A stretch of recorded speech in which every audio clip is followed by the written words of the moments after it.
Hi folks, it's the Hogtie Champ with some news that some of you have been waiting to hear. Many of us have been wondering, what does YouTube think about this problem? Well, guess what? I finally received a reaction from YouTube. I've been writing to YouTube for some time now. I posted the first part of PedoTube on June 11th. We had only recently learned about Wallio777 and a few other foot fetishists with a preference for children's feet. I posted PedoTube 2, What Next, on June 23rd after I learned a bit more about the range of the problem. It's not just the foot fetishists. In fact, I should clarify, the foot fetishists themselves aren't even the problem. The problem is pedophiles. Some pedophiles like feet, some like duct tape, some like hand gagging. Most of the fetishes are included. In PedoTube 2, I think I was more clear in saying that most fetishists are interested in adults. What most of us are concerned about here are the pedophiles who use deception. They use video requests, dares, and phony stories about college courses and things like that to trick kids and teens into making videos for their collections. Among the group of us working on this part of the problem, we have a rather straightforward idea for YouTube. There's a small change they can make to their abuse reporting tool that would allow kids to alert YouTube to these questionable messages. When a pedophile sends, let's say, 400 pieces of perv spam, YouTube would discover the activity within a day or two. With very little effort, YouTube could make this place much less appealing to pedophiles.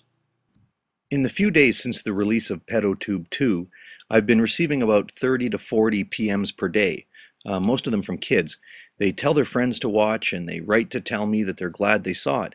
They also tell me about other dares and video requests they've received that maybe I didn't know about. It's all a very positive sign. According to the YouTube Insight data, in the past 3 days, over 900 views were by users who reported their age to be between 13 and 17 years old. Now, many of the younger users fib about their age, so the actual number of kids and teens who've seen PedoTube 2 is likely over 1,000. So, what about YouTube? What do they have to say?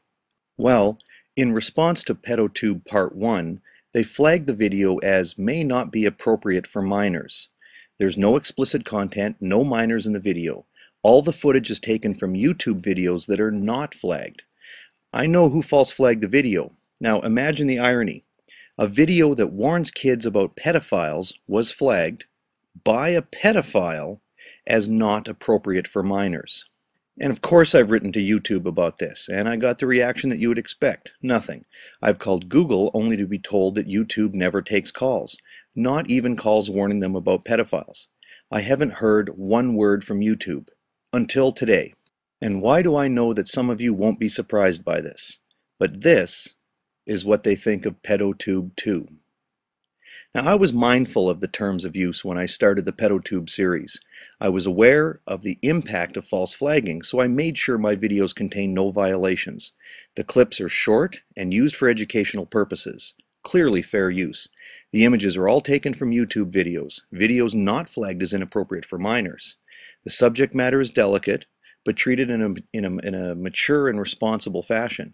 There's absolutely no doc dropping.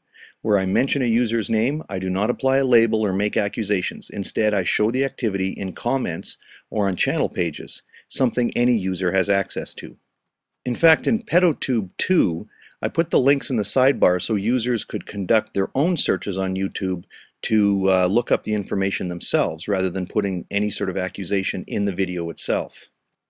I didn't try to get that label removed from the original PedoTube because I felt that PedoTube 2 was a better way to put things. So I did try to rehabilitate PedoTube 2. After 40 minutes of searching, I finally found the tool that one uses to report a falsely removed video. I've heard from many users that it's pointless, but I'm a try it for yourself kind of guy. Clearly, they scrambled at YouTube's highly staffed headquarters. I received an email response within 10 minutes. Should I be even slightly surprised that this kind of smacks of a forum letter? Note that they are unable to provide specific detail regarding your account suspension or your videos removal, whichever it might be. For more information about what it might be, why don't you go ahead and read the whole fucking guidelines document, which I already did before making the videos. Awesome.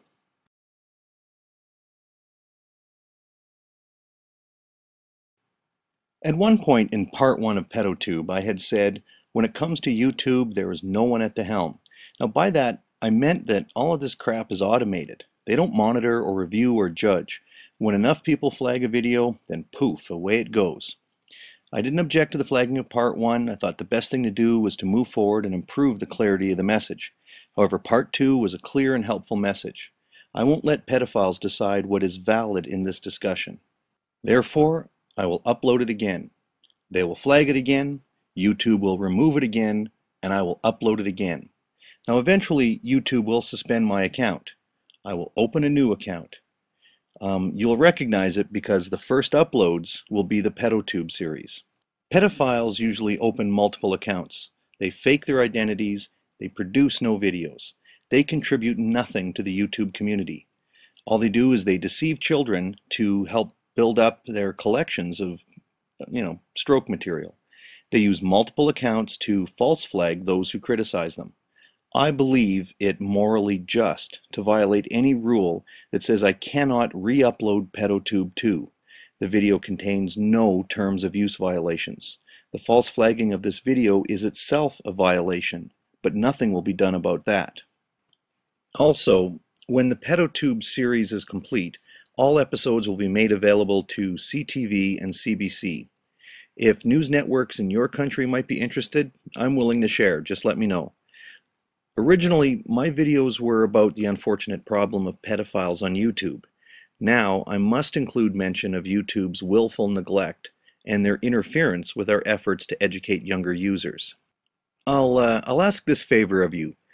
When PedoTube 2 shows up on your list again, please open a window and let it play, even if you've already seen it. It'd be nice to have those views load up again. If you had rated it before, please rate it again. Also, if you feel the message is important, and only if you think it's important enough to share, then please mirror the video on your channel. If you don't know how to mirror a video, well, I don't know either, but I'll put up an annotation if I ever figure it out. Myself, I will continue to work on the PedoTube series. I've learned some very interesting things over the last few days. So Part 3 will, actually, I'm sorry, I suppose I'll have to call it Part 4 now.